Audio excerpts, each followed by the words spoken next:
You should all know that I'm rather lazy while under my self-imposed quarantine. Therefore, sometimes I don't shave and do things like that. I've been researching most of the day and thinking about various subjects. I ran across a very interesting scene or video from the Italian Congress or Parliament or whatever they call themselves, quoting Hobbes from Leviathan and various other social theorists, talking about world dominance, world power, and imperialism. It was interesting commentary, and there was a great interpretation or translation in English underneath it. I don't know how much of it I subscribe to, but it really is good food for thought. And thinking along those lines, I was thinking that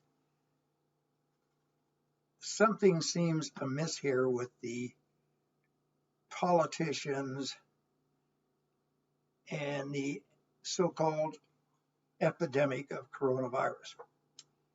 Now, I'm self-quarantined because I've had a form of pneumonia 4 different times and probably wouldn't survive a viral infection.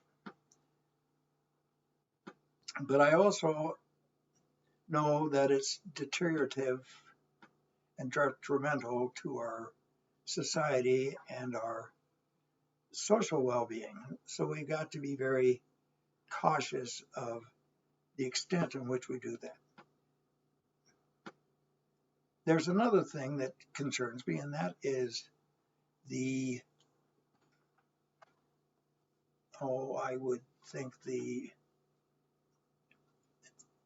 partition of views, dichotomy of views on isolation, quarantine, etc. It's almost like a sporting event rather than an analysis of what is good for our society and our progress. I do remember when the Ebola crisis hit, whether or not that was something that had escaped from weaponization of viruses for population control in Africa, but it was just a speculation. But I don't really believe it, but it's possible. I remember several years ago writing a screenplay about neutron bombs when I read that we had given the bomb site made by Norton Corporation to the Soviets. And my feeling there was the only reason we do that is so the bombs would hit in Harlem rather than Scarsdale. I suppose that's a cynical view. But I also read a research study out of some University of Texas think tank along the lines of Dr. Strangelove that if we had a thermonuclear event, the survivors would be 25 times wealthier in real wealth than they were prior to the event. So it's things like that kind of stick in my paranoid mind, and I have fantasies about it occasionally. But then going back now to reality, I can remember several years ago we got a new sheriff, and it seemed like every sheriff wanted to have a new monument jail built for his honor and pleasure, etc. Well, the politicians and power brokers deceived the public in the 80s with a constitutional amendment that supposedly cleans up archaic language in the state constitution. That was absolutely false advertising, and it was complete bullshit. What it did was abolished centuries-old tradition of the Magna Carta and of the Constitution of the United States regarding right to bomb, which had for centuries been defined as some form of guarantee that an accused would appear in court. And even under John Mitchell, one of the worst anti-constitutionalists we've had previously, Mitchell conceded that preventive detention, as this is called, would not bode well with the public, and they wouldn't go for it. However, we do have what's the equivalent of preventive detention, and a lot of people in our institutions are there because of preventive detention. They're accused of a crime. Prosecutors object to their getting bail because they maybe are alleged to be a danger to themselves or the community. Well, my view there and my answer to that is, so what? Is he going to come to court or not? That is the only question. So we have a high percentage of accused people waiting for their trials, waiting for court proceedings, and they're put in closed, confined areas, increasing the likelihood of the virus contamination. I think this is wrong. It's almost cruel and unusual punishment. It surely borders on negligent homicide by the court system. I remember several decades ago being put on a committee to determine whether or not we needed a new jail. And the county was wanting a new jail. The new sheriff wanted a new jail. The district attorney wanted a new jail. The only people that didn't was the citizenry. And what happened is the county manager got together and went into cahoots with a privatized merchant to sell us a jail. They would put up the jail and pay for it, etc. And we just signed a long-term contract to rent space from them and rent operations know-how.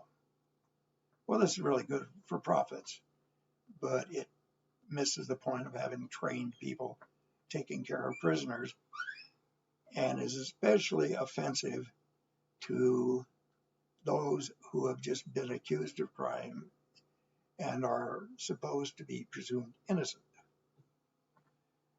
Now, if we could go back to the way things were prior to 1980 and only hold people that can't make bail or have been convicted of something, it'd be a lot different population. But to have innocent people, or presumably innocent people, in a jail population and expose them to a horrible disease is unconscionable. I think it violates the principles of the Nuremberg Convention and a lot of other things. The real problem, as I see it, you've got a bunch of people in power that are ideologically motivated and don't have a concept of what theory of law is, or even law itself, particularly in light of precedent.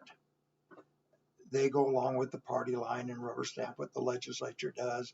The legislature does what the associations of police chiefs and police unions and district attorneys associations tell them to do.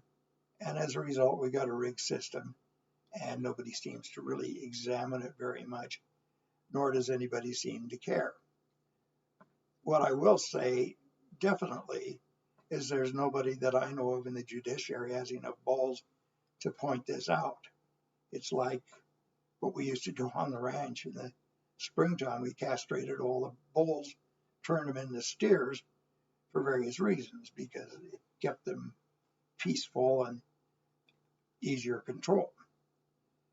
So we have these committees that appoint judges, and one of their criteria is how long will we have to pay out of the pension fund. And it's cheaper to pay if they've had prior experiences with Colorado government jobs and get to pay into the pension plan in a full amount. So therefore we get populated with bureaucrats and people that are attuned to the government view of things, rather than in participatory democracy or the sanctity of the Constitution or people's rights or popular government. So why don't we have a blue ribbon panel to look at the composition and policy of the jail policy and the way the jails are run, and evaluate vis-a-vis the needs of the public and the desires of the public and tradition, law, etc., because they don't want to hear it. Neither side. Both sides are as bad as Donald Trump. They have their minds made up and they don't want to participate or get feedback from other people, and they want to pat themselves on the back, and particularly in Boulder, they want everybody to think how liberal they are when in fact they're disguised fascists. I think it's time that we took a good analytical look at things. For years, it has galled me that clients that I've had in jail have to call collect. Most people in jail are poor people, yet they got to pay, or somebody has to pay their loved ones or whatever to get a collect call from them, because they don't get their phone calls because we get some privatized assholes taking money off the poor people, and another form of taxation, because the elitists don't want to be taxed for the great unwashed and for any of their benefit. They seem to fail to recognize that they ought to kick up to keep these people from doing what the French did with nobility several centuries ago, when they were told to eat cake, having been starved of their bread. So I look at this as some sort of protection, because we have got this gap in wealth, in real wealth, going on, and I am fearful of how long the public's going to put up with it. Sooner or later, they're going to catch on and realize they're getting screwed, and they're going to take it out on whomever is convenient or close. And many of us don't live in gated communities, and we're going to bear the brunt of the rich people's amassing of large amounts of money, large amounts of power, and being cheap about it and hoarding it, leaving the dwindling middle class to reap the horrors of their conduct. I think this is bullshit. So I think we as citizens, in light of all of the pandemic publicity and things such as this, should demand that our politicians examine some of the policies. Right now, we're locking up a whole population so that the rich people can feel safe.